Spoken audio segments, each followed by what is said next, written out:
Oi, gente, eu sou a Mai, sejam muito bem-vindos ao canal. E o nosso primeiro caso de hoje se chama Algo Me Chamava do Igarapé. Quando eu tinha entre 6 e 7 anos, vivi algo que até hoje não consigo explicar direito.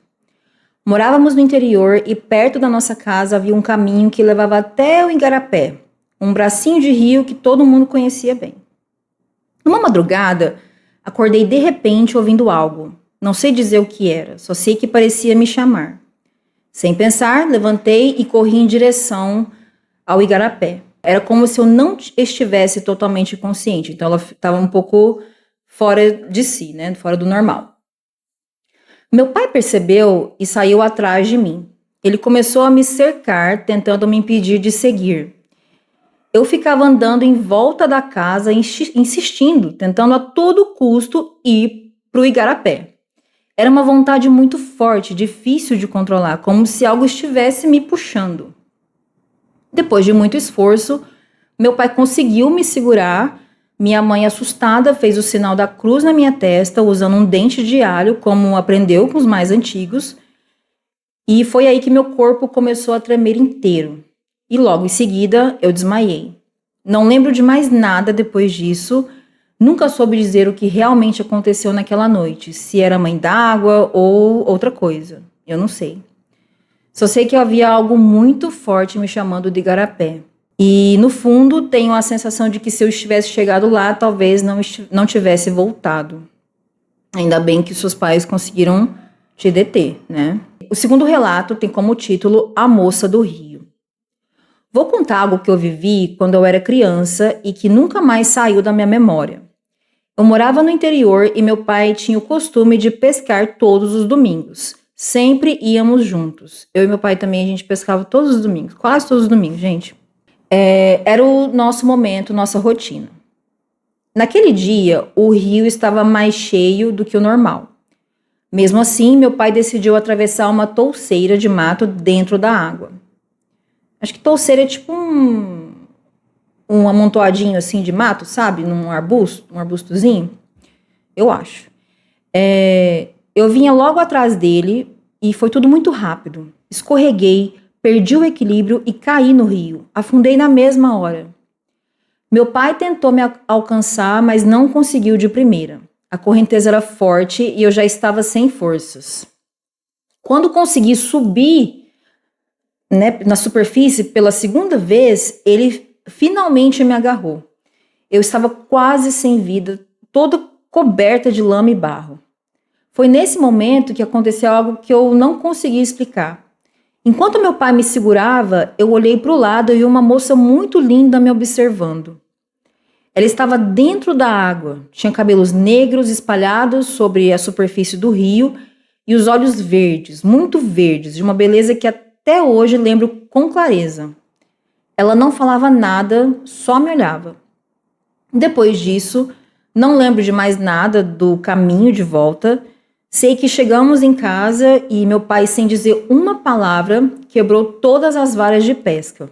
Nunca mais voltou ao rio e nunca mais pescou. Eu tinha 8 anos naquela época. Hoje tenho 59. Nunca esqueci o que vi naquele dia. Desde então tenho medo de água, de rio, de qualquer lugar fundo. Não sei dizer quem ou o que era aquela moça, mas sei que aquela experiência marcou minha vida para sempre.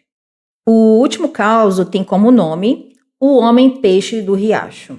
Então aqui parece que é um sereio, né? Meus avós tinham uma fazenda perto de um riacho grande, fundo em alguns pontos, daqueles que sempre impõem respeito. Essa é uma história que minha avó contava com tanta certeza que ninguém da família jamais conseguiu dizer que era mentira.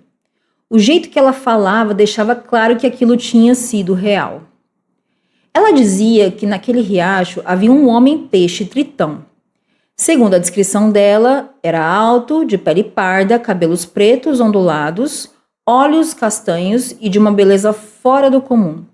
Tão bonito que se a pessoa olhasse por muito tempo, ficava desnorteada e confusa. Da cintura para cima era homem, da cintura para baixo, peixe. Numa tarde muito quente, quando anoitecendo, um conhecido dos meus avós estava visitando a fazenda. Ele tinha decidido dormir lá para conhecer melhor o lugar e, certo momento, saiu sozinho para andar pela propriedade e acabou indo até o riacho para tomar um banho. Minha avó contou que ouviu um barulho muito alto vindo da direção da água, como se fosse um bicho bravo se agitando. Logo em seguida, o homem apareceu chorando e gritando, dizendo que tinha visto algo terrível na água. Meu avô, assustado, pegou uma arma e foi até o riacho para ver o que estava acontecendo. Chegando lá, deu um tiro na água, mas não viu nada. Foi então que, ao se virar para ir embora, ele escutou uma voz muito doce chamando por ele. A sorte foi que ele estava de costas, tomado pelo medo, saiu correndo sem olhar para trás. Mais à frente, acabou olhando por cima do ombro e viu o homem-peixe. Segundo ele, era uma beleza tão intensa que quase tirava a sanidade, algo que, ao mesmo tempo, encantava e apavorava. Depois desse dia, ninguém mais teve coragem de entrar naquele rio. Minha avó sempre dizia que nem tudo que vive na água é monstruoso por fora. Às vezes o perigo está justamente naquilo que parece bonito demais. O espírito do rio. Esse é mais um caso que meu avô costumava contar, daqueles que deixam todo mundo em silêncio depois. Ele dizia que aconteceu em uma das viagens de trabalho que ele fez pelo interior muitos anos atrás. Segundo ele, o grupo havia montado acampamento dentro de uma grande fazenda, tudo com a autorização do proprietário. O barco ficou ancorado num pequeno pier improvisado à beira do rio. A sede da fazenda dava para ver ao longe. O dono até insistiu para que eles dormissem no paiol, que era coberto e mais confortável, mas os homens preferiram ficar nas barracas. Diziam ali que teriam mais privacidade e liberdade. O trabalho deles era instalar postes telegráficos e, para isso, precisavam abrir caminho, cortar árvores e limpar a vegetação, principalmente nos pontos por onde as linhas iam passar. Aos poucos, muita da mata nativa daquela região foi sendo derrubada. O serviço só parava quando escurecia de vez e já não dava mais para enxergar. Os dias vinham correndo tranquilos até que, numa certa noite, logo depois de anoitecer, os homens decidiram tomar banho no rio para se refrescar e tirar o suor do corpo. Quase todos estavam num remanso onde a água era mais calma e dava pé. Em dado momento, um dos operários resolveu mergulhar. Ele afundou e não voltou mais. Esperaram alguns segundos, depois minutos e nada.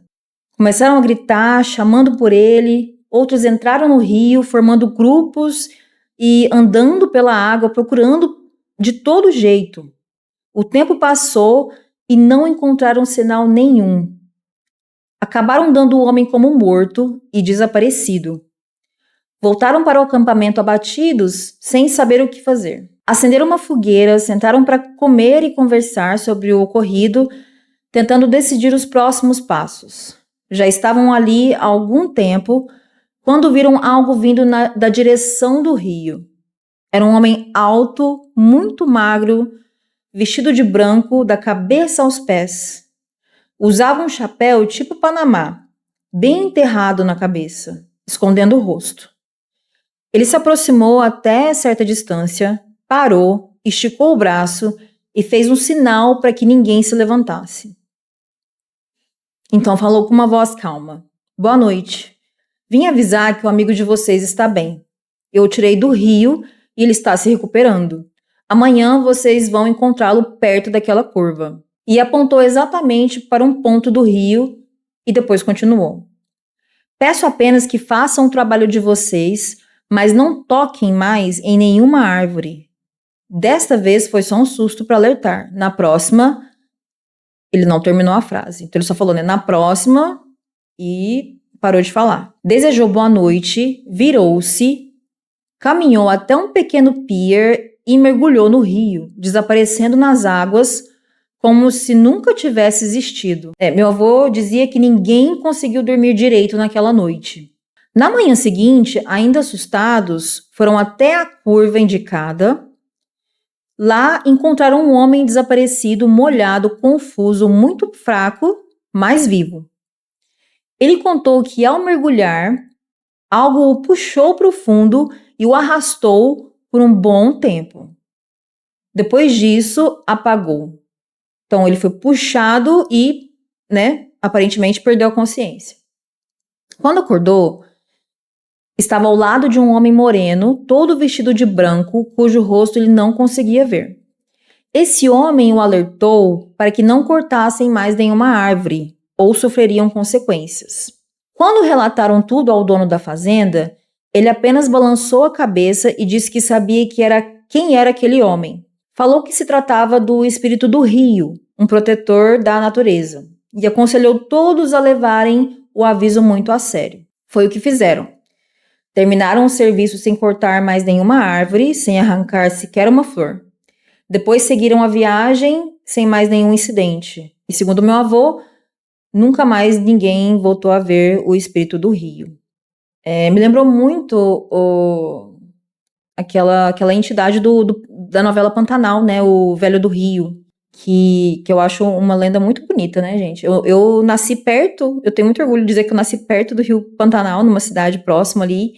E, assim, é um lugar que eu tenho muito apreço e enquanto eu relatava aqui para vocês, me veio muito à memória, assim, dessa narrativa, né, do Velho do Rio e também do Rio Pantanal. O próximo caso se chama A Canoa Sem Remo. Essa história que me contou foi minha avó, mãe da minha mãe.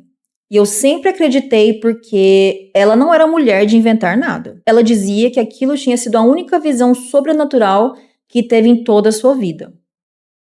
Ela contou que certa vez estava viajando à noite, indo de um povoado para outro, atravessando o lago numa canoa. Quem remava era um afilhado dela, um rapaz acostumado com água, sem medo de escuro ou travessia noturna. Nossa, atravessar um rio à noite assim de canoa deve ser assustador mesmo, né? A noite estava silenciosa quando, de repente, eles avistaram outra canoa vindo no sentido contrário. À primeira vista, parecia normal, mas logo perceberam algo estranho. Na outra canoa havia apenas um homem negro, forte, sentado bem no meio. E não havia nenhum remo. Ou seja, né, gente? Como ele estava indo, né, só pela corrente, né? A canoa simplesmente deslizava sobre a água. Quando o rapaz percebeu isso, começou a tremer tanto que quase soltou os remos.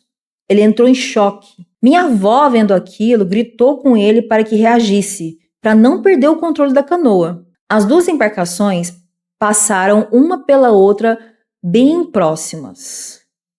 O homem continuava sentado, sério, com um olhar fixo para frente, sem olhar para eles, sem fazer nenhum movimento. Não falou nada, não mexeu um músculo. Depois que passaram, a canoa dele seguiu silenciosa, sumindo na escuridão do lago. Minha avó dizia que nunca esqueceu aquela imagem. O silêncio, a figura imóvel, a canoa andando sozinha. Ela tinha certeza de que aquilo não era algo desse mundo. Desde então, eu cresci ouvindo essa história e acreditando que existem sim espíritos errantes e seres sobrenaturais que aparecem nas águas. E acaba por aqui, gente. O caos a princípio, né? Porque eu li por cima para trazer aqui para vocês. Eu achei que era um caos de caboclo d'água, né? Porque fiz uma leitura dinâmica, né? Vi remo, um rapaz negro, né? E tem muito a ver com as características do caboclo d'água. Mas aí me lembrou muito também, existem muitas lendas, né? Muitas histórias assim, é muito triste, né? Mas de navios que traziam escravizados, né? Navios negreiros. Tinha muitas tragédias, né, gente, que envolviam essas embarcações, né? Então, pessoas eram jogadas ali no mar, né? Mas, assim, me lembrou, assim, muitas histórias, assim, que envolvem essa temática, né? Gente, então esses foram os causos que eu quis compartilhar com vocês hoje. Se vocês tiverem algum caso para me contar, me contem no e-mail que vai estar na descrição aqui embaixo. Não se esqueça de deixar um like, se inscrever no canal e eu vejo vocês no próximo vídeo. Um beijo!